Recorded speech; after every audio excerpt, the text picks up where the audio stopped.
नमस्कार मित्रांनो, मी सोमनाथ स्वागत करतोय तुमचं आपल्या सोम मराठी सपोर्ट या यूट्यूब चॅनलवरती। मित्रांनो, अंगणवाडी सेविका आणि मदतनीस यांच्या वॅकन्सीज या अवेलेबल झालेल्या आहेत। टोटल 82 वॅकन्सीज या अवेलेबल झालेल्या आहेत। मित्रांनो, त्या वॅकन्सी कोणत्या जिल्ह्यामध्ये झालेल्या आहेत हे आपण पाहणारच आहोत आणि त्यासाठी मित्रांनो अटी शर्ती काय आहेत आणि कोणत्या जिल्ह्यामध्ये कोणत्या गावामध्ये या वॅकन्सीज निघालेल्या आहेत याच्यावरती फुल डिटेलमध्ये आपण व्हिडिओ पाहणार आहोत। तत्पूर्वी मित्रांनो, आपण जिल्हावाईज अंगणवाडी सेविका मदतनीस यांच्या ज्या काही वॅकन्सी निघत आहेत त्याच्यावरती आपण व्हिडिओ बनवत आहोत। गेल्या व्हिडिओमध्ये मित्रांनो 2 जिल्ह्याची आपण माहिती पाहिलेली आहे की त्या जिल्ह्यामध्ये अंगणवाडी सेविका मदतनीसच्या वॅकन्सीज किती निघालेल्या आहेत, त्याचा फॉर्म कसा भरायचा याच्यावरती डीपमध्ये आपण ऑलरेडी व्हिडिओ बनवलेला आहेत। पण आता अजून एका जिल्ह्यामध्ये वॅकन्सीज या निघालेल्या आहेत। टोटल 82 वॅकन्सीज या अवेलेबल झालेल्या आहेत।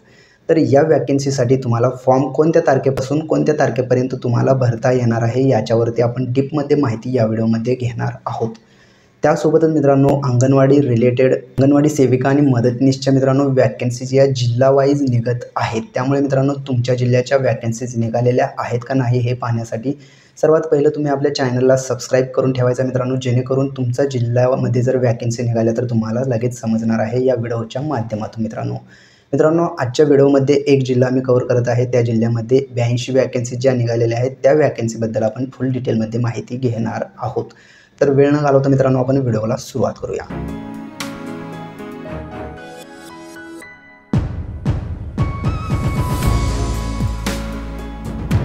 तर इथे पाहू शकता मित्रांनो, ही सर्वात पहिलं तुम्ही टिप वाचून घ्या मित्रांनो। ही टिप वाचल्याच्या नंतर ज्या काही अटी आणि शर्ती आहेत हे आपण पाहूयात।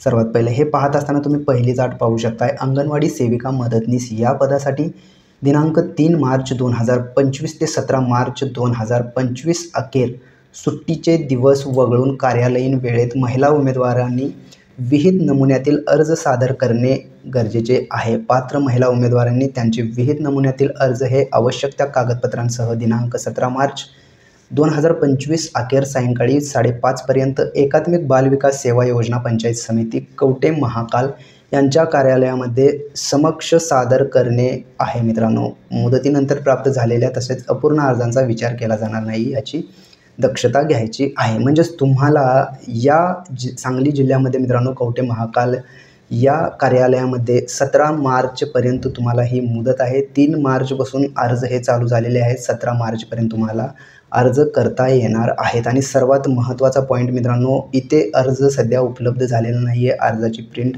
आपल्याकडे उपलब्ध नाही आहे। पण तुम्हाला पुढे मित्रांनो गावचे नाव तुम्हाला सांगणार आहे, कोणत्या गावामध्ये मदतनीस सेविकासाठी वॅकन्सीज निघालेल्या आहेत त्या गावचे नावंसुद्धा तुम्हाला पुढे व्हिडिओमध्ये दाखवणार आहे। तुम्ही जर त्या गावातून असाल तर तुम्ही सर्वात पहिलं तुमच्या अंगणवाडीमध्ये भेट द्या किंवा त्या कार्यालयाला भेट देऊन तिथून तुम्ही अर्जाची प्रत घेऊन तुम्ही तिथे अर्ज करू शकता आणि त्या अर्जासाठी लागणारे जे काही डॉक्युमेंट आहेत ते डॉक्युमेंट तुम्ही इथे पुढे पाहू शकताय। तर मित्रांनो 2 नंबरला तुम्ही इथे पाहू शकताय, अंगणवाडी सेविका व मदतनीस या पदाचे सरळ नियुक्तीसाठी अर्ज महिला उमेदवाराचे वय दिनांक 17 मार्च 2025 रोजी 18 वर्ष पूर्ण असणे आवश्यक आहे। म्हणजेच महिला उमेदवार जे आहेत 17 मार्च रोजी त्यांचं 18 वर्ष कंप्लीट असणं गरजेचं आहे। या सदर पदासाठी किमान 18 व कमाल 35 वर्ष इतकी वयोमर्यादा देण्यात आलेली आहे आणि विधवा महिला असेल तर त्यांना 40 वयोमर्यादा ही देण्यात आलेली आहे। तर त्यांना एक स्टॅम्प पेपर लागणार आहे 100 रुपयाचा, तर इथे तुम्ही पाहू शकता। त्यानंतर 3 नंबरला पाहू शकता, अर्जदाराने जन्मतारखेचा दाखला अर्जासोबत जोडायचा आहे। मित्रांनो, या ज्या अटी शर्ती आहेत मित्रांनो या तुम्ही डीपमध्ये एक वेळेस वाचून घ्या। अशा प्रकारे खाली तुम्ही इथे पाहू शकताय। आणि ही PDF तुम्हाला कुठून डाउनलोड करायला भेटणार आहे तर सर्वात पहिलं आपल्या व्हिडिओच्या डिस्क्रिप्शनमध्ये आपल्या टेलिग्राम चॅनलची लिंक देण्यात आलेली आहे। टेलिग्राम चॅनलवरती ही PDF उपलब्ध आहे, तुम्ही तिथून ही PDF डाउनलोड करू शकता आणि व्यवस्थित वाचून घेऊ शकता। आणि ज्या काही PDF येतात मित्रांनो त्या टेलिग्राम चॅनलवरती अपलोड केल्या जातात, त्यामुळे आपल्या टेलिग्राम चॅनलला सुद्धा फॉलो करायला विसरू नका मित्रांनो। तर व्यवस्थित हे वाचल्याच्या नंतर मित्रांनो आपल्याला थोडंसं वरती यायचं आहे। ज्या सांगली जिल्ह्यामध्ये ज्या गावामध्ये या मदतनीस आणि सेविकाच्या वॅकन्सीज निघालेल्या आहेत त्या गावची नावे पाहण्यासाठी वरती यायचं आहे। इथं वरती आल्याच्या नंतर तुम्ही इथे पाहू शकता मित्रांनो, एकात्मिक बाल विकास सेवा योजना कवठे महाकाल पंचायत समिती कवठे महाकाल प्रकल्पांतर्गत खालील महसुली गावातील अंगणवाडी सेविका व मदतनीस या मानधनी संवर्गातील रिक्त पदे भरायची आहेत। सदर मानधनी पदे भरण्यासाठी खाली नमूद करण्यात आलेल्या अटी व शर्ती अधीन राहून स्थानिक रहिवासी व गुणवत्ता धारण करणाऱ्या पात्र महिला उमेदवारांकडून अर्ज मागविण्यात येत आहेत. म्हणजेच तुम्ही त्या गावातील रहिवासी असाल तर तुम्हाला तो अर्ज करता येणार आहे. अट एवढी आहे, तुम्ही स्थानिक असणं गरजेचं आहे. तर त्या गावाची नावे तुम्ही इथे पाहू शकता. महसुली गावामध्ये तुम्ही पाहू शकताय. इथं गावचं नाव दिलेलं आहे आरेवाडी. त्यानंतर अंगणवाडीचं नावसुद्धा इथे देण्यात आलेलं आहे आणि केंद्र क्रमांकसुद्धा इथे देण्यात आलेला आहे. इथे 1, 2, 3 असे गावचे नावे देण्यात आलेले आहेत मित्रांनो. तुम्ही इथे पाहू शकता. इथे 31 नंबर गावचं आहे. त्यानंतर इकडे सुद्धा पाहू शकता. इथे सुद्धा गावचे नावे देण्यात आलेली आहेत. तुम्ही इथे पाहू शकता ढोलेवाडी. अंगणवाडीचं नावसुद्धा देण्यात आलेलं आहे. केंद्र क्रमांक दिलेला आहे आणि त्या अंगणवाडीमध्ये मदतनीससाठी वॅकन्सीज अवेलेबल आहे. तर अशा प्रकारे मित्रांनो तुम्ही सर्व जे काही गावं आहेत मित्रांनो, हे गावं 1 बाय 1 तुम्ही पाहू शकताय अशा प्रकारे.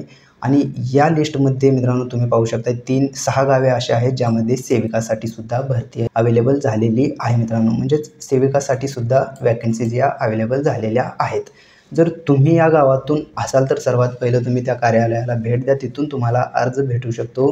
त्या अर्ज तुम्ही भरून त्या कार्यालयामध्ये सबमिट करायचं आहे 17 मार्चच्या आधी मित्रांनो. तर मित्रांनो अशाच प्रकारचे नवनवीन व्हिडिओ आपल्या चॅनलवरती अपलोड केले जातात. त्यामुळे तुम्ही जर का आपल्या चॅनलवरती नवीन असाल तर सर्वात पहिलं आपल्या चॅनलला सबस्क्राईब करा आणि त्यानंतर बेल आयकॉन दाबा मित्रांनो. बेल आयकॉन कशासाठी दाबायचा आहे? कारण आमच्यामार्फत जेव्हा एखादा व्हिडिओ अपलोड केला जातो तर तो सर्वात पहिलं तुम्हाला पाहता येईल मित्रांनो नोटिफिकेशनच्या माध्यमातून. त्यामुळे मित्रांनो सर्वात पहिलं सबस्क्राईब करून बेल आयकॉन दाबायला विसरू नका. चला तर मग भेटूयात पुढील व्हिडिओमध्ये. धन्यवाद मित्रांनो.